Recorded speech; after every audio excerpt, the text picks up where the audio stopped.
স্বাগত জানাচ্ছি বিশ্ব সংবাদে। চলুন দেখে আসি আজকের গুরুত্বপূর্ণ হেডলাইনগুলি। আজ থেকে যুক্তরাজ্যের সাধারণ নির্বাচন শুরু।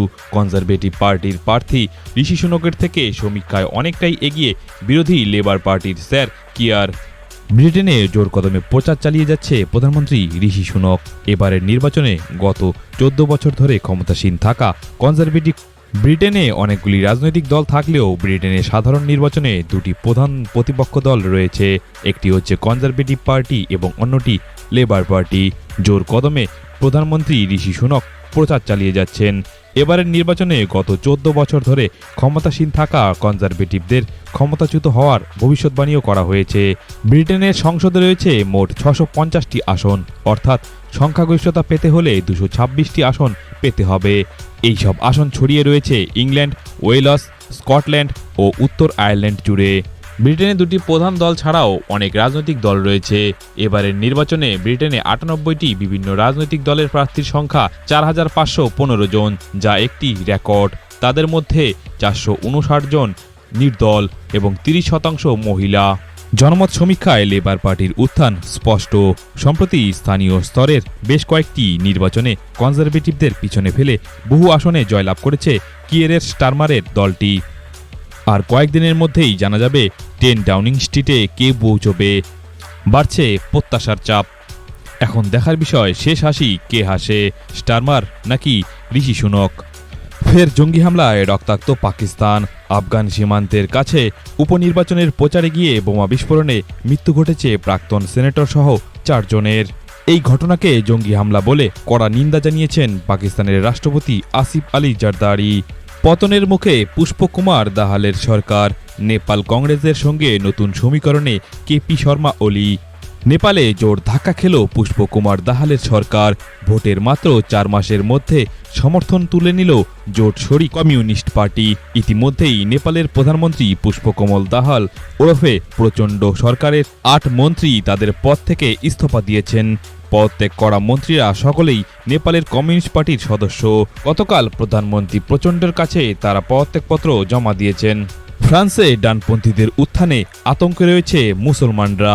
ফ্রান্সে মরিন লে পেনের কট্টর ডানপন্থী ন্যাশনাল র্যালির অর্থাৎ RN এর পার্লামেন্ট নির্বাচনে প্রথম ধাপের ভোটে উল্লেখ্য সাফল্যের পর মুসলমানদের মধ্যে আতঙ্ক বিরাজ করছে। লে পেন জনসমক্ষে হিজাব নিষিদ্ধ করার দাবি জানিয়েছেন। ফ্রান্সের ভবিষ্যৎ প্রধানমন্ত্রী হিসাবে লে পেনের উত্তরসূরি জর্ডান বারডেলা এগিয়ে রয়েছেন। তিনি বলেছেন, পর্দা একটি বৈষম্যের হাতিয়ার। প্যারিসের উত্তরাঞ্চলের জনবহুল ব্যানলিউকের ইসলামীকরণের বিরুদ্ধে সোচ্চার হয়েছেন এবং তার দল ক্ষমতা এলে দ্বৈত নাগরিকদের কিছু কৌশলগত রাষ্ট্রীয় কাজে নিষিদ্ধ করার প্রতিশ্রুতি দিয়েছেন। ভারতের প্রধানমন্ত্রী নরেন্দ্র মোদী রাশিয়া পৌঁছানোর আগেই বড় চাল দিয়েছেন রাশিয়ার প্রেসিডেন্ট ভ্লাদিমির পুতিন। ভারতের শত্রু পাকিস্তানকে তিনি একটি প্রস্তাব দিয়েছেন। কাজাখস্তানে চলমান সাংহাই সহযোগিতা সংস্কার বৈঠকে পাকিস্তানের প্রধানমন্ত্রী শাহবাজ শরীফের সঙ্গে দেখা করেন রাশিয়ার প্রেসিডেন্ট ভ্লাদিমির পুতিন। এই সময় পুতিন শাহবাজ শরীফকে অপরিশোধিত তেল ও জ্বালানি সরবরাহ বাড়ানোর জন্য প্রস্তাব দেন। পুতিন বুধবার শাহবাজকে বলেন, আমি বিশেষ করে 2টি গুরুত্বপূর্ণ ক্ষেত্রে জোর দিতে চাই, শক্তি ও কৃষি। আমরা পাকিস্তানে জ্বালানি সংস্থান সরবরাহ শুরু করেছি এবং আমরা এই সরবরাহ আরও বাড়াতে প্রস্তুত।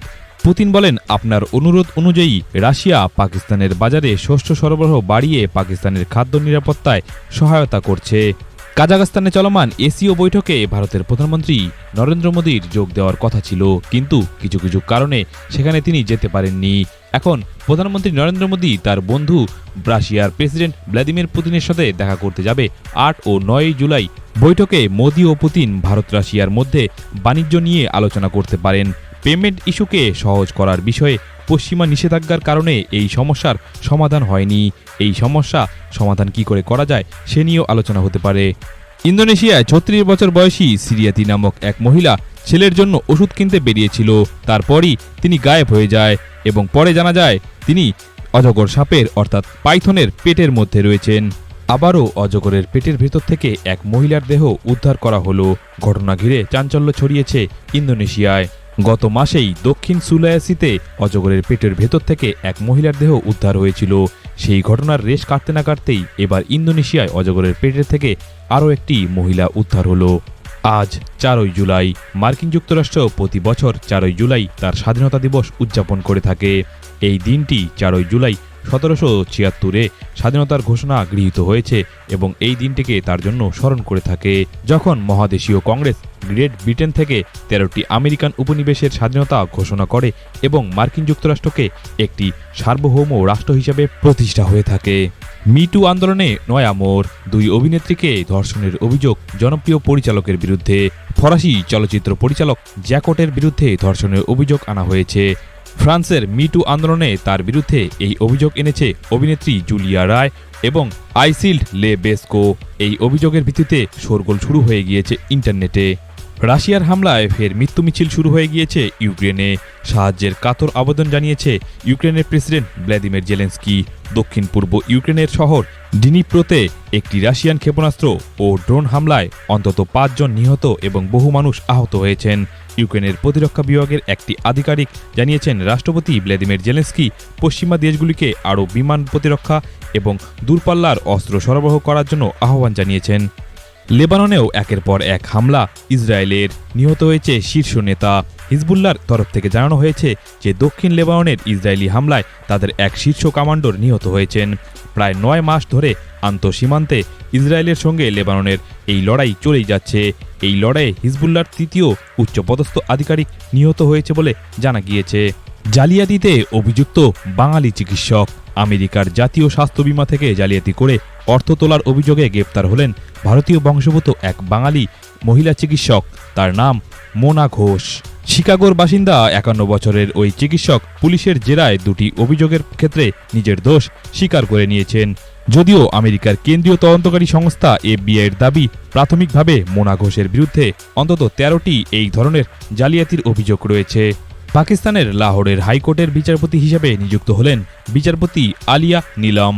এই প্রথম কোনো মহিলা শীর্ষ বিচারপতি পেল লাহোর হাইকোর্ট। মঙ্গলবার পাকিস্তানের আইন ও বিচার মন্ত্রণালয়ের অধীন সংস্থা জুডিশিয়াল কমিশন অব পাকিস্তানের বৈঠকে লাহোর হাইকোর্টের শীর্ষ বিচারপতি হিসাবে আলিয়া নীলমকে নিয়োগের সিদ্ধান্ত নেওয়া হয়েছে। দেশজুড়ে সাধারণ নির্বাচন আজ থেকে শুরু। তার আগে নিজেদের জন্য আলাদা ইস্তেহার প্রকাশ করেছিল ব্রিটেনের ১০ লক্ষ হিন্দু নাগরিক। বিশ্লেষকদের মতে ৪ই জুলাই অর্থাৎ আজ নির্বাচনে হিন্দু ভোটারদের গুরুত্বপূর্ণ ভূমিকা থাকবে। দেশের অধিকাংশ সমীক্ষায় ফলাফল অনুযায়ী নির্বাচন হারবে প্রধানমন্ত্রী ঋষি সুনক, জয় পাবে ব্রিটেনের লেবার পার্টি। তার মধ্যেই প্রথমবার নিজেদের দাবি দাওয়া নিয়ে সরব হয়েছিল ব্রিটিশ হিন্দুরা। জার্মানিতে ৭০০ পায়রাকে দেওয়া হবে মৃত্যুদণ্ড। চারিদিকে নোংরা করছে পায়রারা, তাই মেরে ফেলার সিদ্ধান্ত নিয়েছে স্থানীয় বাসিন্দারা।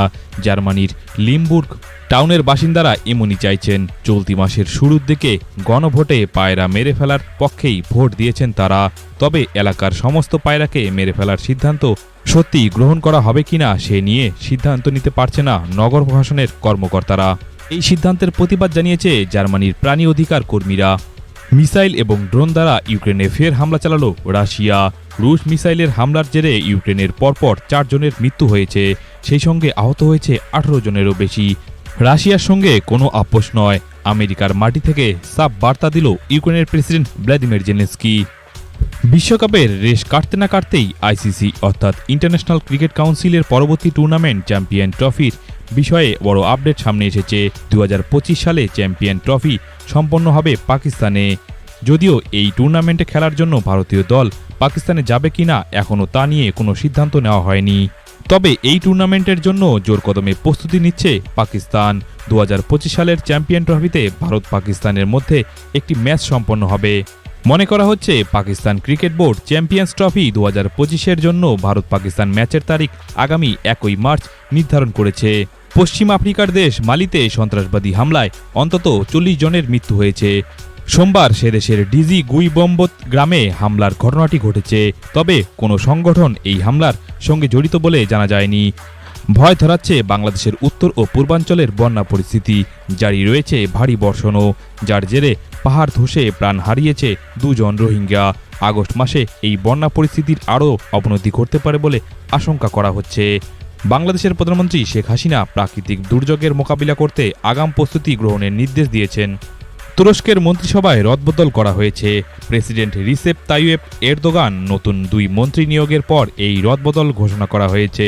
মঙ্গলবার সকালে তুরস্কের মন্ত্রিসভার সরকারি গ্যাজেটের মাধ্যমে এই রদবদল করা হয়েছে। ভারতের উত্তরপ্রদেশ রাজ্যের হাতরাসে হয়ে গিয়েছে বড় একটি সর্বনাশ। সৎসঙ্গে গিয়ে পদপিষ্ট হয়ে মৃত্যু হয়েছে শতাধিক মানুষ। শোকের ছায়া নেমে এসেছে গোটা দেশে। এখনও পর্যন্ত মৃত্যুর সংখ্যা হয়েছে 121 জন। মর্মান্তিক এই ঘটনায় শোক প্রকাশ করেছেন রাশিয়ার প্রেসিডেন্ট ভ্লাদিমির পুতিন। শোক বার্তা পাঠিয়েছেন প্রধানমন্ত্রী নরেন্দ্র মোদী ও রাষ্ট্রপতি দ্রৌপদী মুর্মুকে। জঙ্গি নিধনে হানাদারি চলবে আফগানিস্তানের মাটিতেও, পাকিস্তানের প্রতিরক্ষা মন্ত্রীর এমনই ঘোষণা। অভিযোগ উঠেছিল গত 2 বছর ধরে। শেষ পর্যন্ত পাকিস্তানের প্রতিরক্ষা মন্ত্রী খাজা আসিফ সরাসরি কবুল করে নিলেন তালিবান শাসিত আফগানিস্তানের মাটিতে জঙ্গিদের ডেরায় পাক সেনার হানাদারির কথা। সেই সঙ্গে তার ঘোষণা, প্রয়োজনে ভবিষ্যতেও সন্ত্রাস দমনের লক্ষ্যে আফগানিস্তানে আমাদের সেনা অভিযান চালাবে। ব্রিটেনের পার্লামেন্টের নির্বাচনে শেষ পর্বে নতুন বিতর্ক শুরু করেছেন লেবার পার্টির প্রধান কিয়ের স্টারমার। অভিবাসন বিরোধী হিসাবে পরিচিত এই নেতা গত সপ্তাহে ব্রিটেনে বসবাসকারী বাংলাদেশিদের সম্পর্কে অবমাননাকর মন্তব্য করেছেন বলে অভিযোগ। একটি সাক্ষাৎকারে স্টারমার বাংলাদেশির অভিবাসন বিরোধী মন্তব্যের প্রতিবাদ জানিয়ে দল ছেড়েছেন লেবার পার্টির নেত্রী সাবিনা ইসলাম। বাংলাদেশি বংশোদ্ভূত সাবিনা পরিস্থিতি প্রতিকূল বুঝে অবশ্য স্টারমার বলেছেন, আমার মন্তব্য ভুল ব্যাখ্যা করা হয়েছে। পূর্ব আফ্রিকার দেশ কেনিয়ায় সরকারের কর নীতির প্রতিবাদে তীব্র আন্দোলন দিনকে দিন বেড়েই চলেছে। এটিকে কেন্দ্র করে রাজধানী নাইরোবিতে গত 1 সপ্তাহ ধরে আইন শৃঙ্খলা বাহিনীর সঙ্গে সংঘর্ষে নিহত হয়েছে 39 জনেরও বেশি, আহত হয়েছেন আরও 361 জনেরও বেশি। এছাড়া এখনো পর্যন্ত নিখোঁজ রয়েছেন 32 জনেরও বেশি। যে কোনো মুহূর্তে ঘটতে পারে বড় বিপদ। বেশ কয়েকদিন ধরেই মহাকাশচারী ভারতীয় বংশোদ্ভূত সুনিতা উইলিয়ামস ব্যারি উইলিমোরের সাথে মহাকাশে রীতিমতো আটকে রয়েছেন। প্রাথমিকভাবে তার মিশন 8 দিনের থাকলেও মহাকাশযানে প্রযুক্তিগত ত্রুটির কারণে এখনও পর্যন্ত তিনি ফিরে আসতে পারেননি। এশীয় সম্মেলনে যোগ দিতে মঙ্গলবারই কাজাখস্তানে পৌঁছেছেন ভারতবর্ষের বিদেশমন্ত্রী এস জয়শঙ্কর। দুদিনের এই সম্মেলন শুরু হওয়ার আগে কাজাখস্তানের উপপ্রধানমন্ত্রী তথা বিদেশমন্ত্রীর সঙ্গে সারলেন দ্বিপাক্ষিক বৈঠক। কাজাখস্তানে শুরু হয়েছে এশীয় সমিট। আন্তর্জাতিক এই সম্মেলনে যোগ দিতে গিয়েছেন ভারতের বিদেশমন্ত্রী এস জয়শঙ্কর। রাজধানী আস্তানার এসিওর এক মিটিংয়ের ফাঁকে তিনি বৈঠক সেরে নিয়েছিলেন রাশিয়ার বিদেশমন্ত্রী সের্গেই লাভরভের সাথে। জানা গিয়েছে, রুশ সেনায় ভারতীয়দের জোর করে যোগদান করানো নিয়ে লাভরভের সঙ্গে আলোচনা করেছেন জয়শঙ্কর। সৌদি আরবে তেল ও গ্যাসের আরও 7টি নতুন খনি আবিষ্কারের ঘোষণা দেওয়া হয়েছে। দেশটির পূর্বাঞ্চলীয় প্রদেশ এবং আর রুব আল খানি এবং এমটি কোয়ার্টারে এসব তেল ও গ্যাস ক্ষেত্র খুঁজে পাওয়া গিয়েছে। গুরুতর